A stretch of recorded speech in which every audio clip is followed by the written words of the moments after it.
This is the CM-500 circular cutter. With this cutter, you can easily cut the paper to the correct size to make the perfect badge.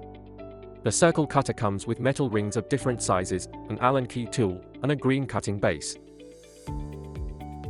Always use the cutting base to prolong the life of the cutting blade and avoid wear or damage. The first step is to adjust the cutter to the desired badge size. Use the included Allen key to loosen and adjust the shaft with the cutting blade to fit the chosen badge size and tighten with the Allen key.